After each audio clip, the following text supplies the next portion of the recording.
السلام عليكم ورحمة الله وبركاته. أنا كعسيت توك داون سلك عسيت فضلا أقصد الفيديو سبسكرايب صار لايك نصار أيدي بمصدر أتوقع إنه يا هس رأكش ما قبل إنه هس أتوقع قاضي هذا تسمع والله يرد على القول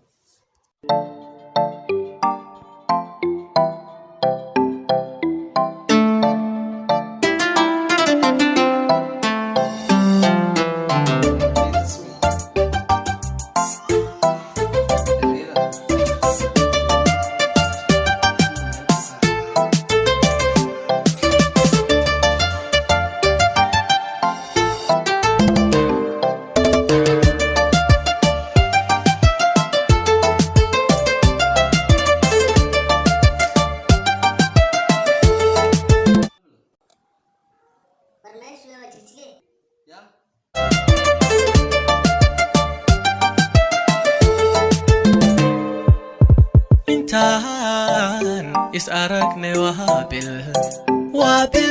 waniga adhigi waysal indhaha nuuriya u tahaynal jacaylkaga dhigay indhaha nuuriya u tahaynal jacaylkaga dhigay lagu meel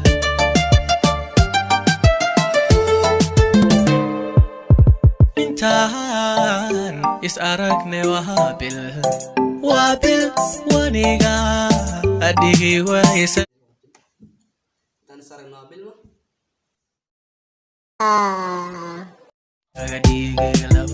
indhaha nuuriya u tahayna jacaylkaga dhigay lagu meel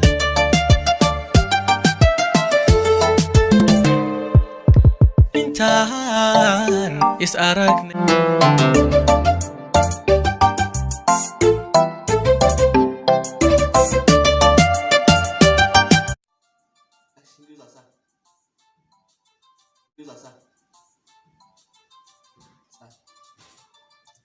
أنا وليش الصومالي ده حنقول تلا يا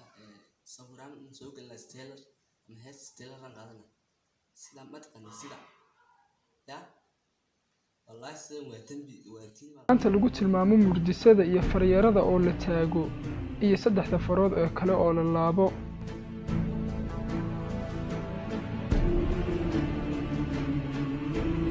macnaha koobaad waa inay tibaaxayso geesaha dulliga ay caabudaan ee ibliis ayna qaabkan faraha u taagaan iyaga oo muujinaya sida ay daacadda ugu yihiin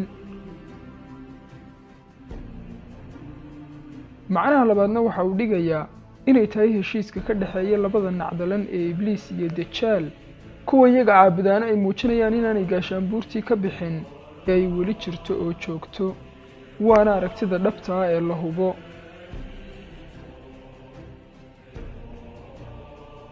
waa astaanta isku ballansadaan kolka heshiis cusub la gelayo waadna dheehan kartaa ruux kasta oo maasooni ahi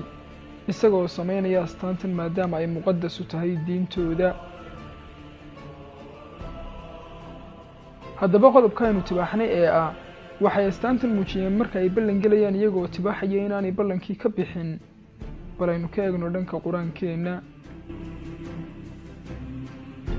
وقال الذين كفروا ربنا أرنا الذين أضلانا من الجن والإنس نجعلهما تحت أقدامنا ليكونا من الأسفلين سورة فصلت آية 9 waxay yidhaahdeen kuwii gaaloobay rabbigayow na tusi labadiina lumiyey ee jinka iyo insiga kala ahaa waxaanu gelinaynaa gundahayaga hoostooda si ay uga mid noqdaan kuwa naarta xaggeeda hoose gelaya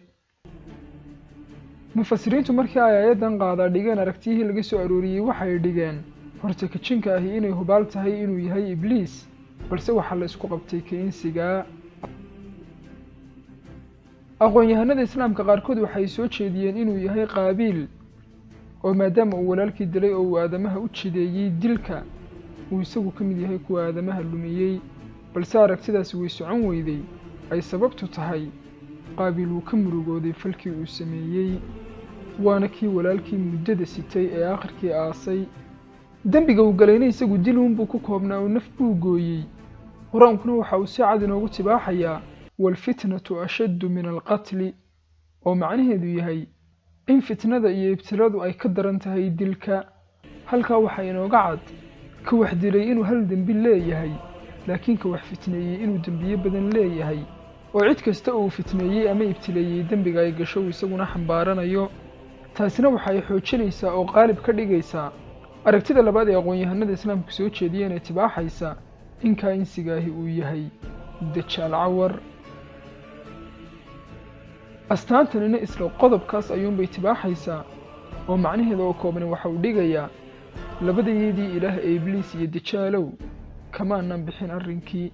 sidii ayaanu cibaadadiinna ugu taagannahay oo qorshayaashiinana u fulinaynaa.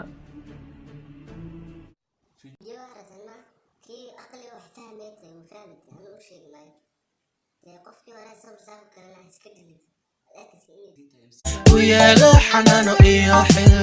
jacaylkuna qoysa ma fadhiyo